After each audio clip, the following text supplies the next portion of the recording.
Hello po mga kapatid. Happy Lord's Day po. Sa akin po mga kasama dito po sa live stream, ano po, maaari po lamang na pa-comment na po kung okay po yung aking audio. Kay kapatid na Malve, kapatid na Yul.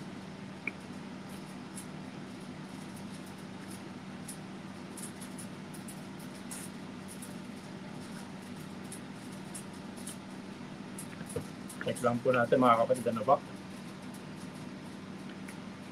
Okay, maraming salamat po. Happy Lord's Day po mga kapatid. Kumusta po ang bawat isa sa atin? Kumusta po kayo? Kami po ay bumabati sa inyo ng magandang oras mga kapatid.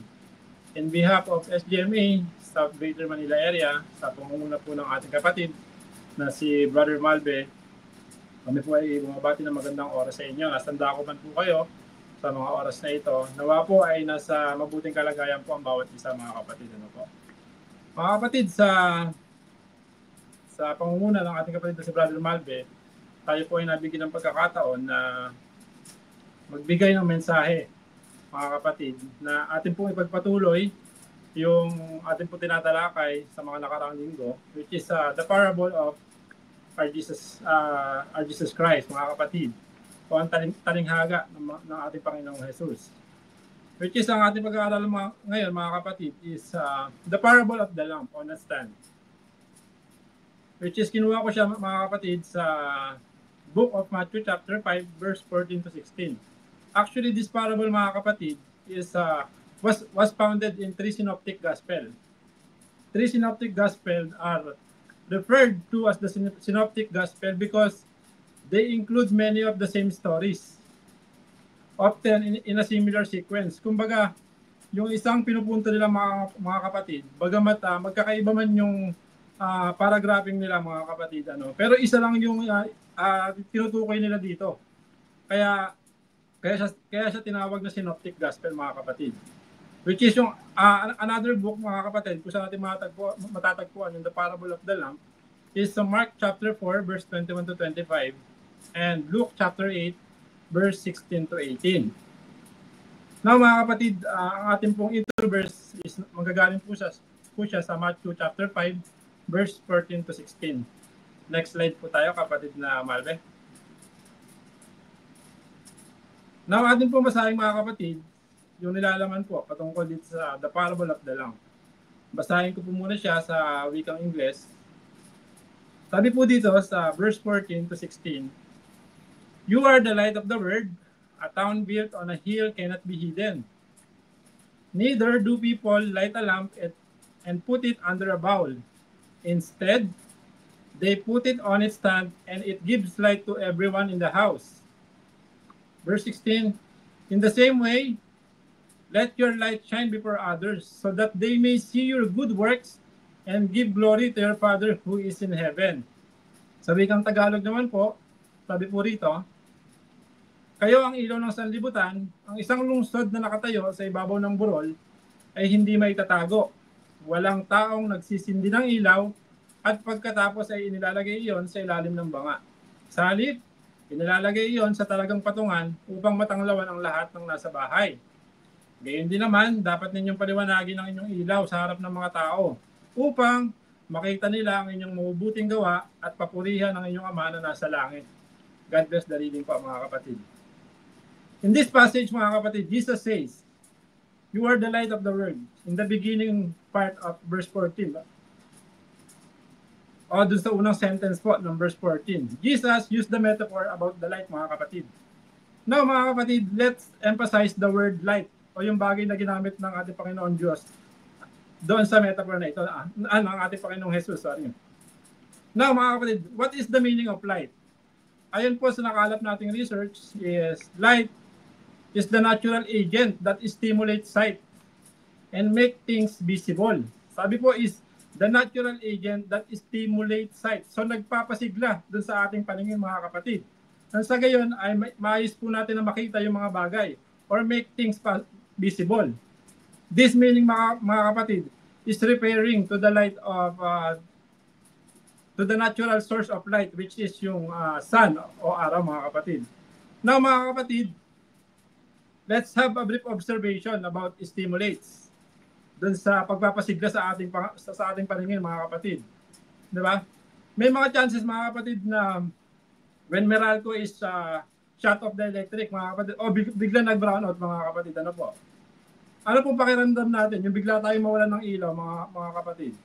Yung meron tayong ginagawang bagay, di ba? Tayo nanonood o meron tayong tinatrabaho, ano pong pakiramdam natin? Di ba po, malungkot po tayo. Bakit? Kasi wala po tayong makita. Dahil po yung paligid natin, kumbaga. Or hindi tayo makakilos ng maayos. And other point pa po is dahil naputol yung panonood natin ng mga Korean drama or PBB, Pinoy Big Brother, or Batang Quiapo, mga kapatid, ano po? Pero mga kapatid, once na bumalik yung power or nagka-ilaw na, nakabayad na tayo sa kuryente, nag-wave na tayo kay Meralco. Meralco, balik mo na yung ilaw namin. Diba? Ano po yung reaksyon natin? Diba po? Na nagkaroon na ng ilaw. Di ba napapasigaw pa po tayo pag bumalik na yung kuryente? Di ba po, sumisigla ulit yung katawan natin kasi maayos natin nakikita yung bagay. Di ba po? Yung iba nga dyan is pandalas pa tayo sa pagbuha ng remote. Di ba? Baka maabutan pa natin yung last episode ng pinapanood natin. Bakit po? Kasi nga po, stimulates our sight. So, napasigla muli yung ating paningin, mga kapatid. Visible na naman sa atin yung mga bagay. Maliwanag na naman po natin sila nakikita. At maayos tayo nakakagalaw, mga kapatid. Ano po? Kasi pag walang ilaw, di ba, ang hirap gumalaw. Naranasan nyo na po ba na nasa kuweba po kayo, tapos walang ilaw? Di ba po, ang hirap maglakad, dahil pwede tayong matalisod or maumpog, di ba? Doon sa matutulis ng bato, doon sa loob ng kuweba, ano po, mga kapatid? And then, ang isang sinusundan po natin dito is yung liwanag, di ba po? Yun ang nagiging direksyon natin kung nandun tayo sa isang kuweba, mga kapatid. Now, mga kapatid, next slide po tayo, kapatid na Marbe.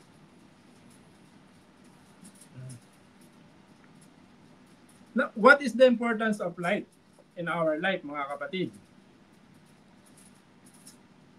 Let's examine ourselves, mga kapatid. Di ba po, nakakapagpasalamat pa po ba tayo doon sa mga biyaya sa atin ng Panginoon na ibinigay niya sa atin ng walang kapalit? Referring to natural light, mga kapatid. Ano po ba itong mga natural light natin, mga kapatid? Unang-una po, yung araw, yung moon, mga stars, diba? Yung fireflies o yung alitap-tap. Diba? Yung mga childhood na nilalaro natin. Yung alitap-tap, hinahabol-habol natin, diba? Ayan po yung mga natural light na created ng ating Panginoon Diyos. Which is sun, mga kapatid, is the major source of light energy, yung araw, na may malaking factor sa ating pang-araw-araw na pamumuhay. Di ba po, ano po yung nagagawa sa atin itong araw, mga kapatid? Libre po ito, Di ba? It supports physical and mental health. So, nire-regulate niya po yung mood ng ating katawan and yung sleep cycle natin. Ano pa po? Diba? When there is a good light, mga kapatid, it becomes easier to complete the goal o yung trabaho natin, di ba? It enhance productivity sa ating ginagawa. At hindi lang po sa atin, mga kapatid. Mahalaga din ito sa mga hayop, sa mga tao, sa halaman, mga kapatid, di ba? It promotes plant growth. So, nagpapayabong itong sinag ng araw sa mga halaman. At another thing pa, mga kapatid, nagbibigay sa atin ng vitamin D, vitamina ng Diyos na nag-aayos nung health natin, gaya ng buto, ng muscle, di ba, ng mga nerve natin, and yung immune system natin, di ba? Maalala nyo, nung tayo is kapapanganak lamang, di ba? Binibilad tayo ng mga magulang natin sa labas. Ginagawa tayong daing, di ba? Di ba, nagreklamo na dahil sobrahan yata sila, umitim na, di ba, mga kapatid? Ilan lamang ito, mga kapatid, dun sa mga benefits ng natural light na binigay sa atin ng Panginoon Diyos, di ba? Isa pa rito, katulong ni nanay, di ba, na magpatayo ng sinampay.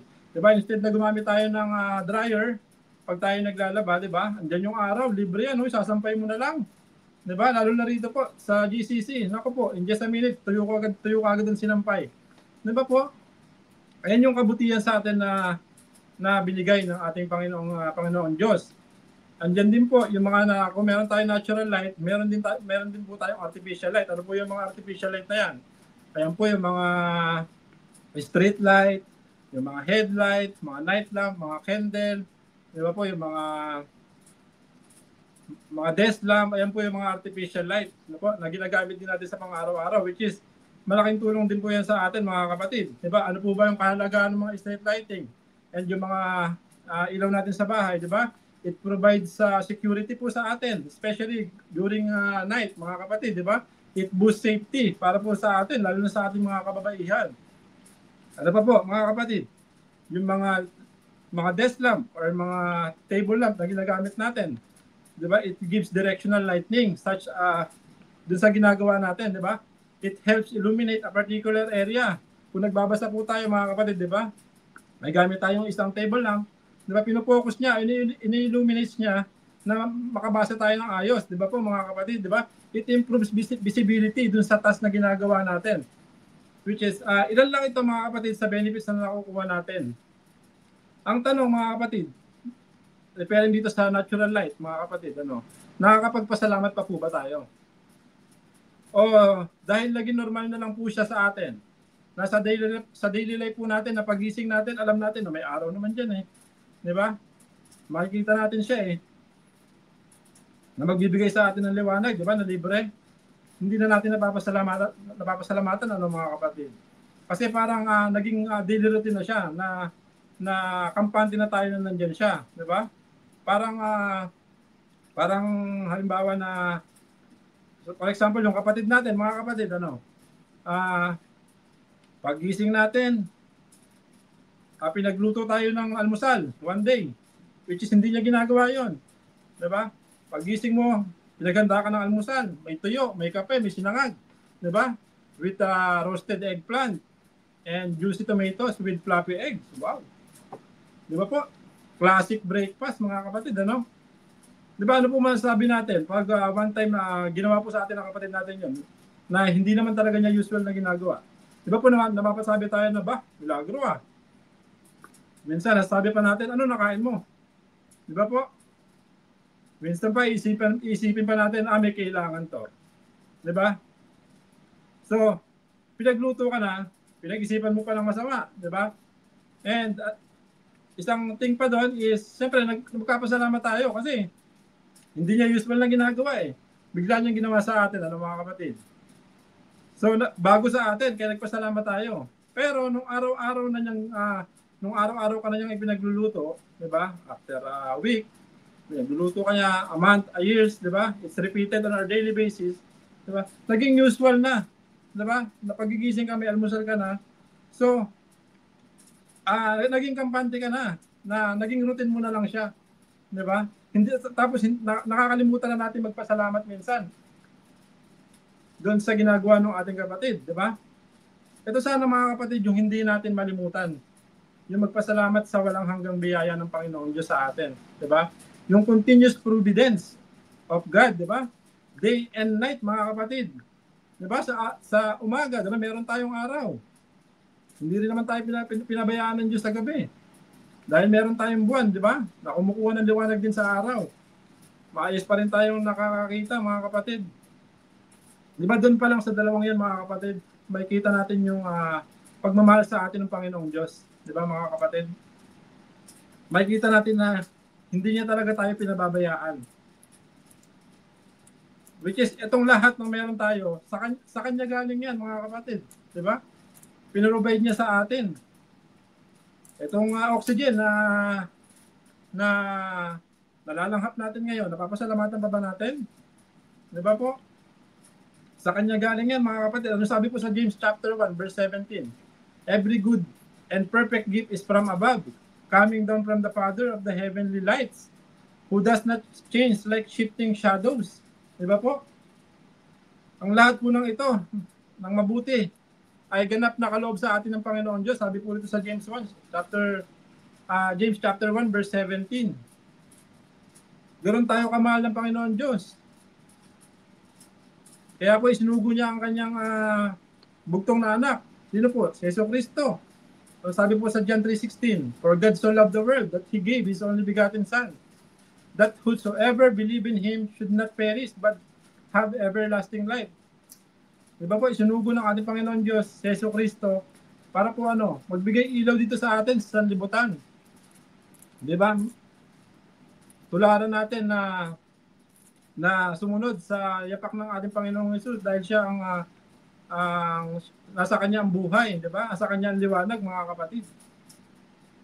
Di ba po? It's sa John chapter 8 verse 12, ano sabi po rito? When Jesus spoke again to the people, he said, I am the light of the world. So kinonsider niya po na siya po ang ilaw ng sanlibutan. Ano po sabi po rito? Whoever follows me will never walk in darkness but will have the light of life. Amen. Di ba po? Nararanasan niyo po ba yun yung nasa Panginoong Jesucristo tayo na sumusunod tayo rin sa kalooban niya? Ano po yung feedback sa inyo, mga kapatid? Examine niyo po kung ano po yung nagagawa sa atin. Di ba po napakaganda, mga kapatid? Next slide po tayo, kapatid na Malve. Now, ito po ang ating pag-aaralan dito, mga kapatid, sa the parable of the lamp on stand. Because Jesus says, mga kapatid, in verse 14, sabi niya po, di ba, you are the light of the world. Jesus declared individually na ikaw, ako, di ba, tayo, di ba, you are, referring to individual, di ba, na tayo ay ilaw ng sanlibutan. In Genesis chapter 1, verse 1, mga kapatid, ano po sabi rito? For sure, familiar po kayo dito, ano po? Sabi po rito, in the beginning, God created the heaven and the earth. Which is, kung titingnan natin, mga kapatid, in connection to this parable, sabi po sa Matthew chapter 5, sabi nasa natin kanina, Matthew chapter 5, verse 15, sabi po rito, neither do people light a lamp and put it under a bowl. Instead, they put it on its stand, and it gives light to everyone in the house. So, mga kapatid, dito mga kapatid, yung heaven and earth na tinutukoy dun sa Genesis chapter 1, verse 1, mga kapatid. It's repaired and it signifies, heaven signifies the house, mga kapatid, na tinutukoy dito. And earth signifies the stand o yung table. Ano? Na pag ginatungan natin ng ilaw, mga kapatid, magbibigay ng liwanag dun sa bahay. Di ba po? As mentioned on verse 15, mga kapatid, na instead na takloban natin ng basket, di ba?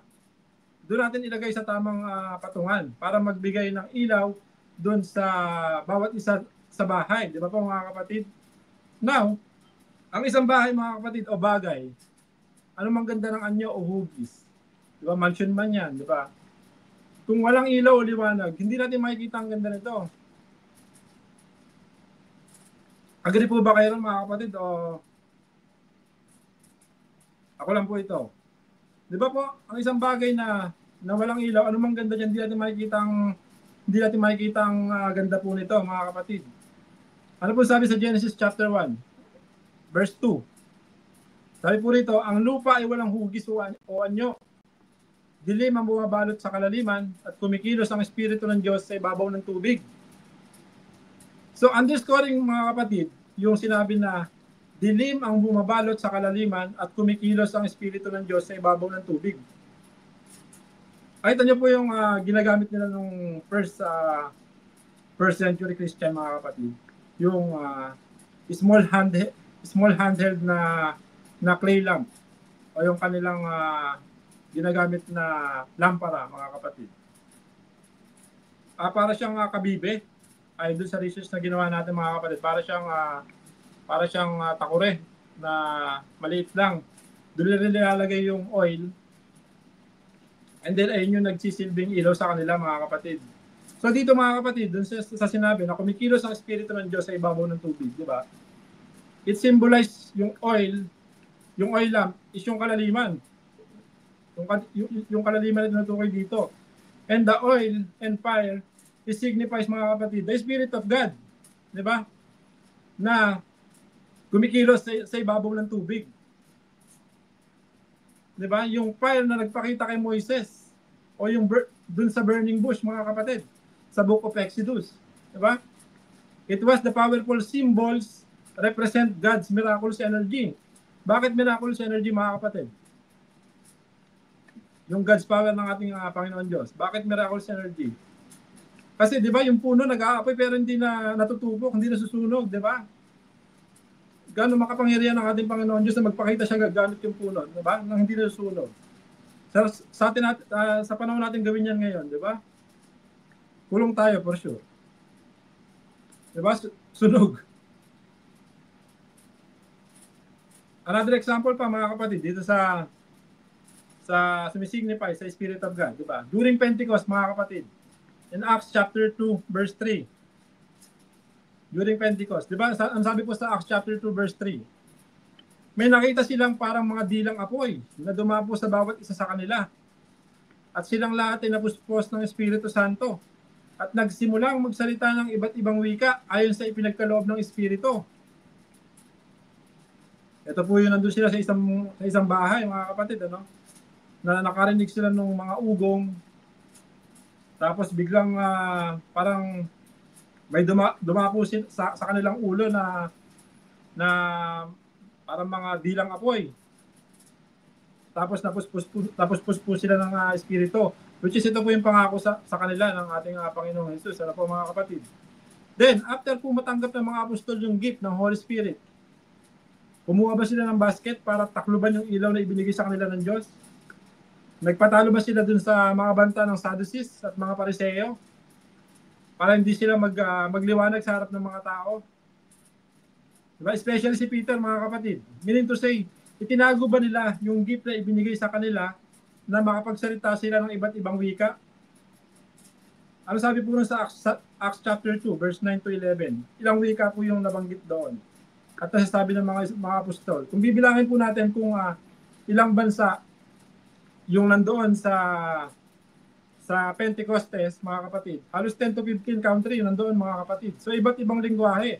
Imagine, bigyan sila ng authority ng Panginoong Diyos na through Holy Spirit, mga kapatid, makapagsalita sila ng iba't ibang wika na naiintindihan sila ng iba't ibang taong nandoon, mga kapatid. Di ba po, meron doon yung mga taga-Asia, taga-Pampilya, Ehipto, Libya, taga-Roma. Di ba po? Yung mga apostol natin, mga kapatid, multilingual. Di ba? Multilingual sila na kung gagamitin natin ngayon, di ba, sa call center ba? Pwede ka mag-demand na mataas na sahod. Dahil mo nalalaman na lengguwahe. Di ba po, mga kapatid? Yung authority na ibinigay sa kanila ng Panginoon Diyos na may pangaral nila ang ebanghelyo ng Panginoong Jesus. Doon sa iba't ibang tao, during Pentecostes, napakagandang timing, ano, mga kapatid? Kasi during Pentecostes, nagbabalikan yung mga tao doon sa Jerusalem, ano? So, si Peter, mga kapatid, inilagay ni Peter yung kanyang ilaw sa tamang posisyon. Nang sa gayon, mga kapatid, mabigyan liwanag yung sambahayan o yung sanlibutan. Kasi on that day, mga kapatid, ilan yung nabaptize? Di ba? 3,000. 3,000 individual ang nabaptize after mangaral ni Peter. At hindi lang yun, marami pa nadagdag for the advancement of kingdom of God. Di ba? Kasi kung tumigil si Peter mangaral at nagpadaig siya sa mga banta doon sa pananakot sa kanya ng mga Pariseo, ng mga Sadducees, malulungkot yun yung mga Sadducees eh. Diba? Kung nagpadala siya doon sa mga banta ng mga ito, may nabautismohan kaya siya doon? Diba? Kung nagmukmuk lang siya sa isang tabi, malamang wala. Diba po, mga kapatid? So doon, mga kapatid, bagamat may persecute na nangyayari sa kanya, diba? Makikita natin yung boldness ng mga apostol. Same thing sa ipinakitang tapang ni David. Di ba po? Si David na maghahatid lamang ng pandikoko sa kanyang mga kapatid, no, during laban nila. Di ba? May dala lang siyang maliit na tirador. Pinatumba si Goliath, di ba, mga kapatid? Ano sabi po sa Psalms chapter 27 verse 1? The Lord is my light and my salvation. Whom shall I fear? The Lord is the strength of my life. Of whom shall I be afraid? Tapang po ni David, ano? Laki ng kalaban niya. Bagsak. Santirador lang, di ba po? Dahil po pag nasa atin yung presensya ng ating Panginoong Jesus, di ba po? nananalitay sa dugo sa puso at isip natin yung mga utos ng Panginoong Hesus, di ba? Wala tayong kakatakutan, mga kapatid. Kasi alam natin nandiyan siya eh. Di ba? Ano sabi dito, di ba? May salvation, di ba? May light and may salvation. Whom shall I fear? Another example of showed boldness, mga kapatid. Boldness preaching the gospel. Di ba? No other than Apostle Paul. Diba? Sabi po sa Romans chapter 1, verse 16, "For I am not ashamed of the gospel, because it is the power of God that brings salvation to everyone who believes. First to the Jew, then to the Gentiles." Di ba po? Si Apostle Paul, di ba? Yung first missionary journey niya, grabe po yung pinagdaanan niya. Napakadami niyang pinagdaanan ng kahirapan. Pero hindi siya nahiya na ipangaral yung salita ng Panginoon Diyos. Gaya po nito sinabi sa Romans chapter 1, verse 16. "For I am not ashamed of the gospel, because it is the power of God." Dahil po bakit? Holy Spirit po yung sumusuporta. Yung gumagabay kay Apostle Paul. Diba po? Makikita niyo yung work ng Holy Spirit na gabayan itong si Apostle Paul.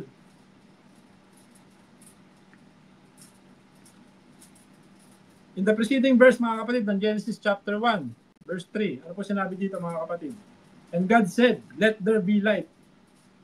And there was light. God saw that the light was good, and He separated the light from the darkness." So Genesis 1, 3-4 po ito. And sabi naman po sa Matthew chapter 5, dun sa verse 16 po natin, "In the same way, let your light shine before others, that they may see your good deeds and glorify your Father in heaven." Di ba po kung titingnan natin yung sinabi ng Panginoong Diyos dito sa Genesis chapter 1 verse 3, tsaka dito sa Matthew chapter 5 verse 16. Di ba po? Ano sabi dito? Let there be light. Sabi naman po dito sa 16, let your light shine. Binigyan tayo ng Panginoon Diyos ng ilaw, ano mga kapatid? Tatago ba natin siya? Sabi po, di ba, let your light shine, para makita ng Panginoon Diyos yung mga good deeds na ginagawa natin. For what purpose po? Ano sabi nun sa last sentence na 16? To glorify your Father in heaven. Di ba po? Magpakita tayo ng mabubuting gawa. Next slide po, kapatid na Malben.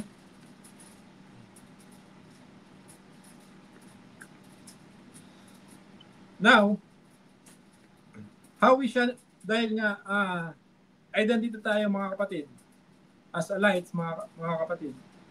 How we shine as light, mga kapatid, or how we will keep our light shines. So, how are we supposed to shine as lights of the world? Dahil nga, tinukay tayo ng Panginoong Hesus na tayong ilaw ng sanlibutan. Matthew chapter 5 verse 16 tells, let your light shine before others so that they may see your good works. Di ba? Dapat nating paliwanagin yung ating ilaw sa harap ng mga tao upang makita nila yung mabubuting gawa natin. Di ba? Sinabi po ng Panginoong Hesus na sa pamamagitan ng mabuting gawa, dapat tayong magliwanag sa harap ng mga tao. So ano po itong mabuting gawa na ito?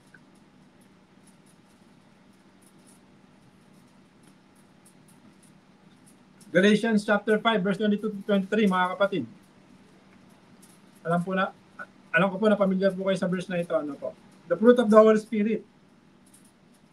Sabi po rito, subalit ang bunga ng Espiritu ay pag-ibig, love, mga kapatid. Kagalakan, kapayapaan, pagtitiyaga, kabaitan, kabutihan, katapatan, kahinahunan, at pagpipigil sa sarili. Walang batas laban sa mga ganito. Di ba po yung fruit of the Spirit? Yung po yung sinasabi ng Biblia na i-practice natin or dapat na tinataglay natin. Ano pa po? In the Beatitudes, dun sa Sermon on the Mount. Di ba po? Yung mga blessed na sinasabi po doon ng ating Panginoong Jesus. Di ba? Blessed are the poor in the spirit. Blessed are those who mourn, the meek, o yung mapagpakumbaba. Blessed are those who hunger and thirst to the righteousness. Blessed are the merciful, o yung mahabagin, maawain. Blessed are the pure in heart. Blessed are the peacemaker. Hindi troublemaker, no? Blessed are those who are persecuted because of righteousness. Diba? Ito po yung dapat na tinataglay natin bilang isang Kristiyano. Para po ano, po, sabi po rin sa last sentence ng verse 16, di ba? To glorify our Father in heaven.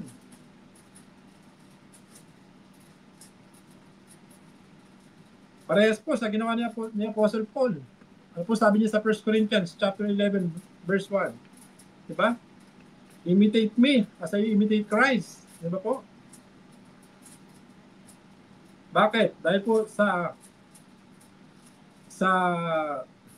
Ephesians chapter 2 verse 10, di ba po, ano po sabi rito?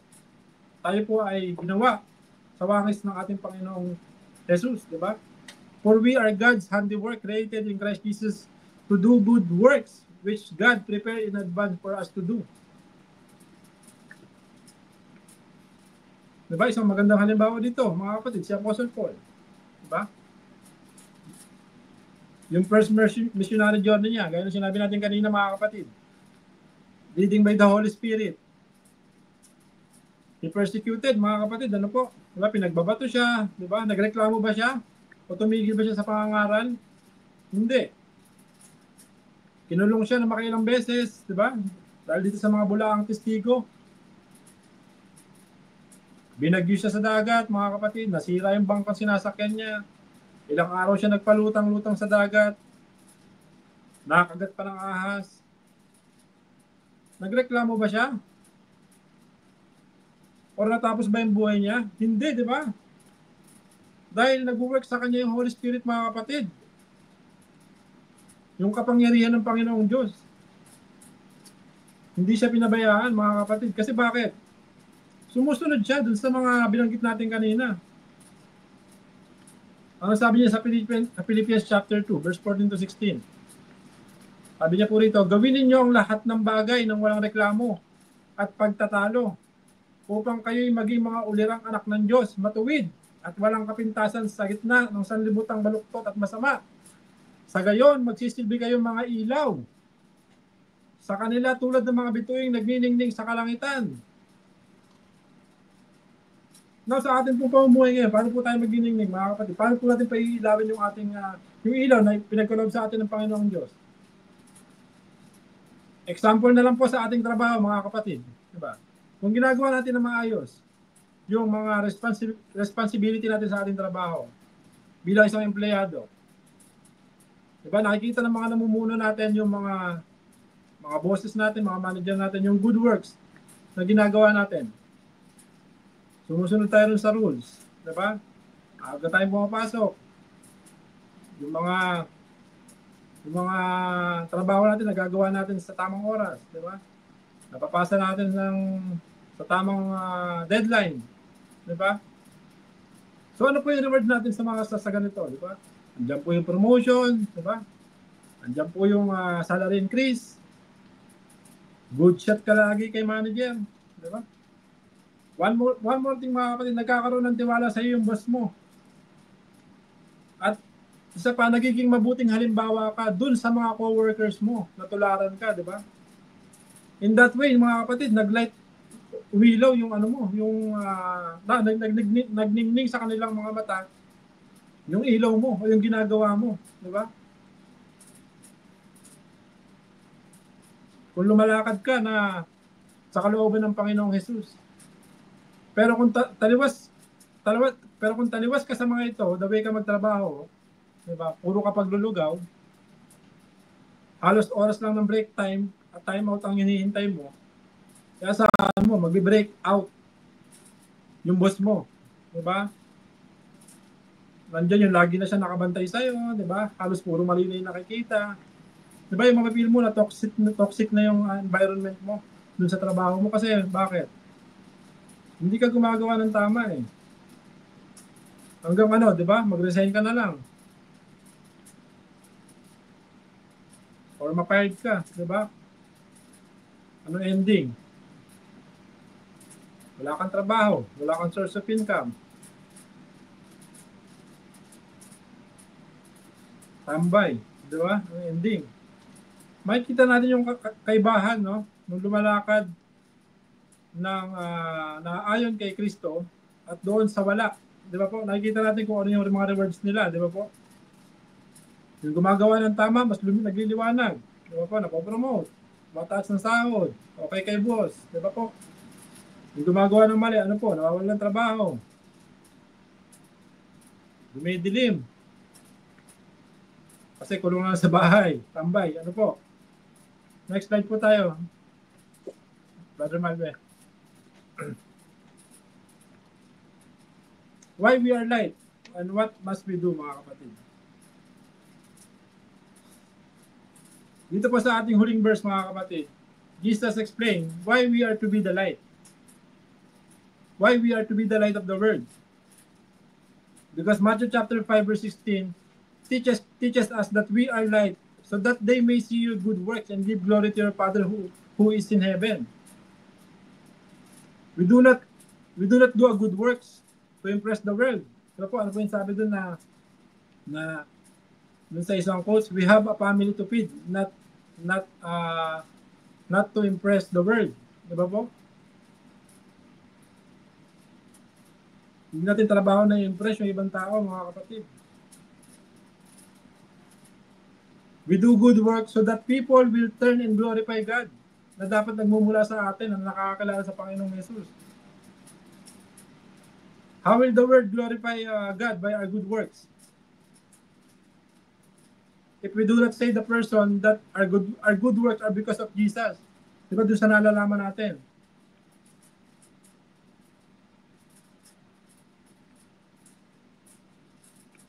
Paano mag-glorify yung Panginoong Jesus doon? Kung pinalalaman natin is nakatago lang sa atin, mga kapatid.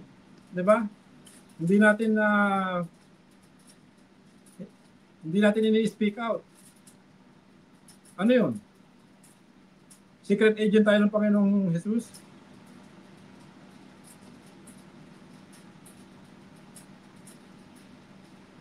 Na yun nalalaman natin, kikimkimin lang natin. Faith does not come by seeing our good works, but faith comes by hearing the word of God. Ano po sabi sa Romans chapter 10 verse 17, di ba po? Kaya't ang pananampalataya ay bunga ng pakikinig, at ang pakikinig naman ay bunga ng pangangaral tungkol kay Kristo, the gospel, mga kapatid.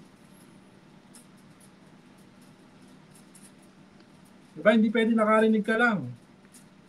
Nanampalataya ka na. Di ba? Kasi kung faith lang po meron tayo, then hindi naman natin ina-apply sa ating pamumuhay kung ano yung faith na pinaniniwalaan natin, ay hindi po sapat ito para tayo ay maligtas. Ano po sabi sa Romans chapter 2 verse 17? Diba po, faith without work is dead. Sabi po sa Tagalog, gayon din naman, patay ang pananampalatayang walang kalakip na gawa.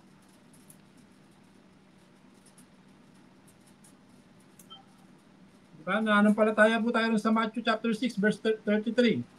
Seek ye first the kingdom of God. Hinahanap natin, seek ye first the kingdom of God. And umaasa tayo rin sa all these things will added unto you. Umaasa tayo doon.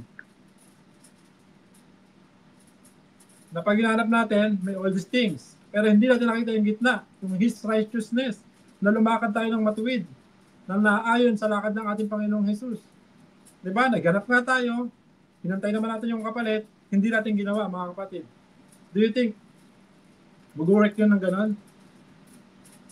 Diba po? Ano sabi sa 2:17? Diba po? Faith without works is dead. So malino, mga kapatid, na hindi pwedeng seek ye first lang, and all these things will added unto you.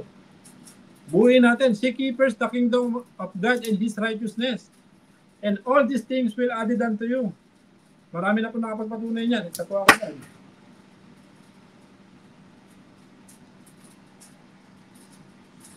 Saglit lang po, mga kapatid. Walang galang na po.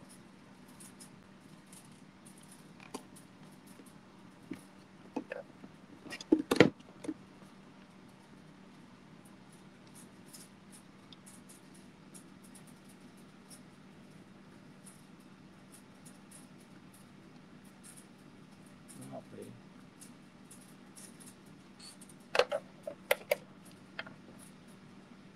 Tinatayan na po ako ng ilaw. Walang galang na po. Nag-spark yung aking saksakan.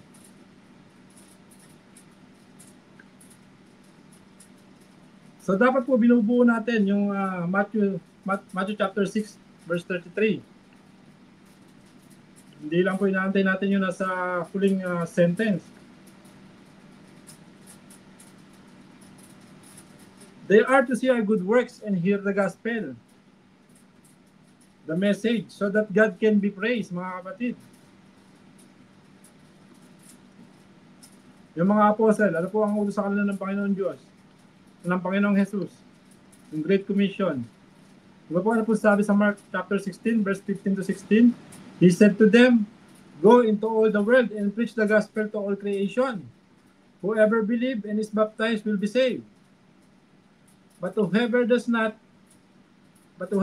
believe will be condemned." Diba? Nangaral po ang ating mga apostol. Yung good works natin, mga kapatid, are not just helping people. Our good works are to be shining of the light to the world so that they see the way to God. Diba? Hindi pwede po na tumutulong tayo, tapos hindi natin tinutulungan yung spiritual life nitong taong ito. Diba? Parang pinapalaki na lang natin yung ano niya, pinapalaki na lang natin yung, parang sinusuportahan na lang natin siya. Pero hindi talaga natin siya naiaalis doon sa darkest place na kinilalagyan niya, kung ano man yung pinagdadaanan niya.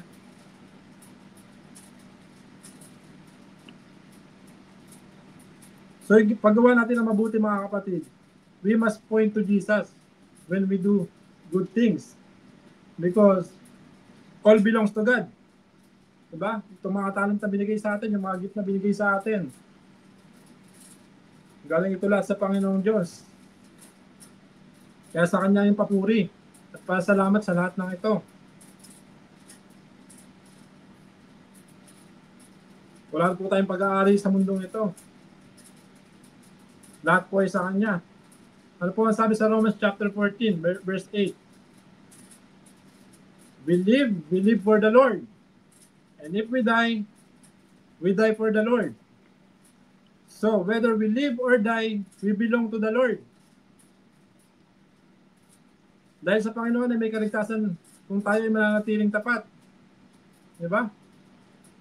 Kung tayo ay mananatiling tapat, mga kapatid, hanggang sa huli. Ano po sabi sa Revelation chapter 2, verse 10? Diba po? Be faithful even to the point of death, and I will give you life as your victor's crown, mga kapatid. O yung eternal life na hinahangad natin, mga kapatid.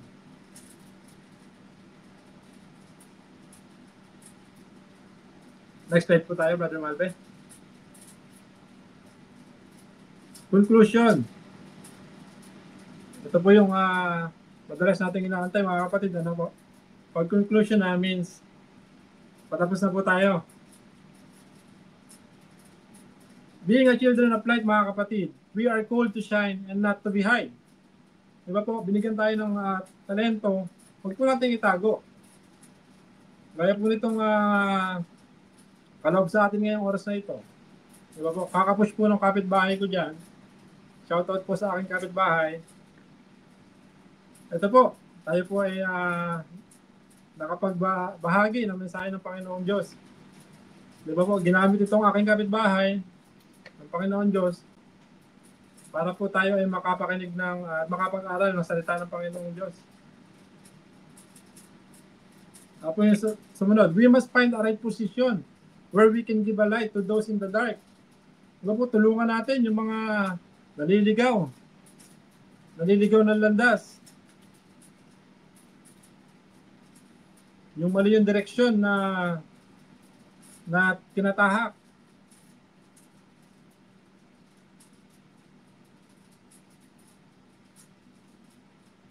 Turuan po natin sila dun sa nalalaman natin. Ano po yung sabi sa sa Book of Psalms, di ba? Sabi po rito, you are ano po ba ito? You are the light, your word is the light to my feet and a lamp to my path. Di ba po? Sabi po ni David. Yung salita ng Panginoong Diyos, nagbibigay liwanag dun sa bawat hakbang natin. Gayon din sa dadaanan natin. Your word is a light to my feet and lamp to my path. And by doing this, mga kapatid, everyone will know that we are His disciple kung gumagawa tayo ng kalooban ng Panginoong Jesus. Sabi niya po sa John chapter 13, verse 34 to 35, this will be our last verses, mga kapatid. Ano po sabi niya rito? A new command I give you, love one another as I have loved you. So you must love one another. By this, everyone will know that you are my disciples if you love one another. Sa wikang Tagalog po, isang bagong utos ang ibinibigay ko sa inyo ngayon, magmahalan kayo. Kung paano ko kayo minahal, gayon din naman magmahalan kayo. Kung kayo may pagmamahal sa isa't isa, makikilala ng lahat na kayo'y mga alagad ko.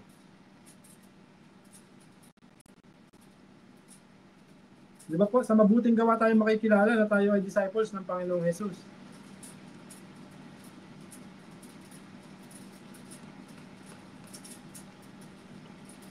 Kaya po sana dito sa ating napag-aralan, mga kapatid, paglinawin natin kung ano yung ilaw na ibinigay po sa atin. Gamitin po natin kung ano man yung talento na ibinigay sa atin. Di ba, minsan may nakikita po tayo na for example, isang matangkad na tao, tangkad nito, sayang. Kung sa akin binigay ito, basketball player ako ngayon. Yung pinagka-load sa'yo, tumangkad ka. Ang ending, referee ka pala.